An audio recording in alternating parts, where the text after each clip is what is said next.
World health organisation એવી આગાહી કરી રહ્યું છે કે માનસિક સ્વાસ્થ્યની મહામારી આવવાની છે. પુખ્ત વયની લગભગ 3માંથી 1 અમેરિકન વ્યક્તિમાં ચિંતા કે ડિપ્રેશનના લક્ષણો જોવા મળ્યા છે.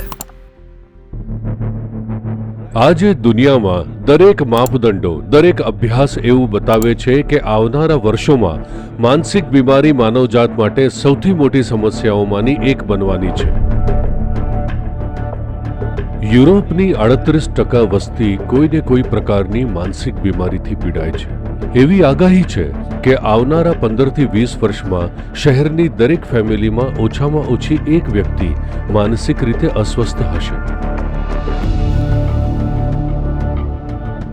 શારીરિક સ્વાસ્થ્ય વિશે તમે બધા જાણો છો. આજે આપણે સારા હોઈએ અને કાલે સવારે કંઈક થઈ શકે છે. માનસિક સ્વાસ્થ્ય સાથે પણ એવું જ છે. એવું ના માનતા કે જે લોકો માનસિક બીમાર છે એ હંમેશાથી બીમાર હતા. ના, એ તમારા જેવા જ હતા અને અચાનક બીજા દિવસે સવારે તેમની અંદર કંઈક બદલાઈ ગયું. જેમ શારીરિક બીમારીની કેમિસ્ટ્રી છે એમ માનસિક બીમારીની પણ કેમિસ્ટ્રી છે. અને માનસિક સ્વાસ્થ્ય કોઈ મજાક નથી. તે સૌથી ખરાબ પ્રકારની પીડા છે. આપણે ડિપ્રેશન, ચિંતા, આત્મહત્યા અને એકલતાના દર વધતા જોઈ રહ્યા છીએ. યુએસ સર્જન જનરલે જાહેર કર્યું છે કે દર 2 અમેરિકનમાંથી એક વ્યક્તિ અત્યારે એકલતા અનુભવી રહી છે. એકલતા, તમારે સમજવું જોઈએ કે માનસિક બીમારીની શરૂઆત છે. જો તમે લોકોની વચ્ચે બેઠા હોવા છતાં એકલતા અનુભવો છો તો જાણી લો કે તમે એક બીમારી તૈયાર કરી રહ્યા છો અને એ જલ્દી જ આવવાની છે. મારા દીકરા ઝાને પોતાના 18મા જન્મદિવસના 1 મહિના પહેલા આત્મહત્યા કરી લીધી. મિડલ સ્કૂલના વિદ્યાર્થીઓ કહે છે કે તેમના મિત્રોએ પોતાને નુકસાન પહોંચાડવાના વિચારો શેર કર્યા છે. 12, 13, 14 વર્ષનું બાળક આત્મહત્યા કરવા માંગે છે. આપણે શું કરી રહ્યા છીએ? આપણે જોઈ નથી શકતા કે આપણે કંઈક મૂળભૂત રીતે ખોટું કરી રહ્યા છીએ?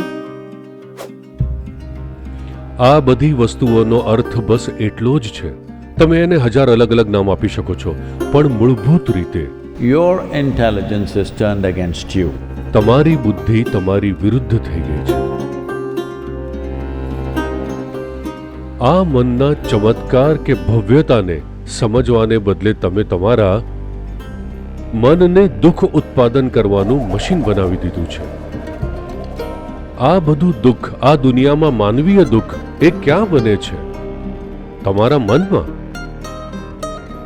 સમસ્યા એ છે કે તમને એક અત્યાધુનિક સુપર કોમ્પ્યુટર આપવામાં આવ્યું છે, પણ તમે એને કેમ વાપરવું તેની ગાઈડ વાંચવાની તસદી નથી લીધી. લોકોને આ શક્તિશાળી યંત્રને કંટ્રોલમાં લેવા માટેના સાધનો આપવામાં નથી આવ્યા.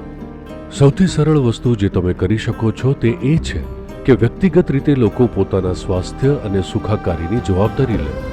પોતાની સુખાકારી માટે પોતાના પર થોડા સમયનું રોકાણ કરો.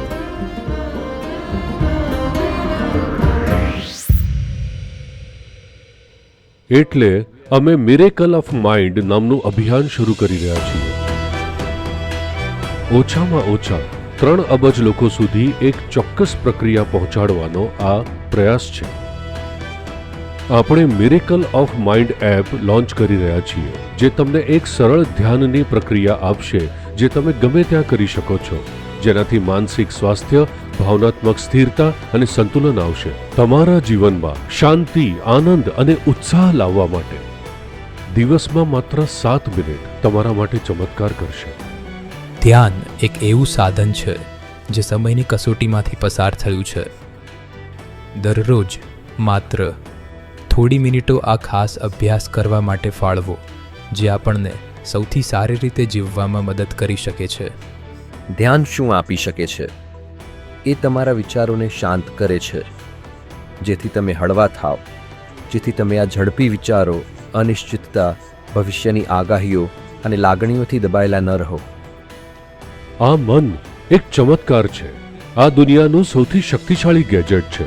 એ એવી વસ્તુઓ કરી શકે છે જેની તમે કલ્પના પણ નથી કરી શકતા.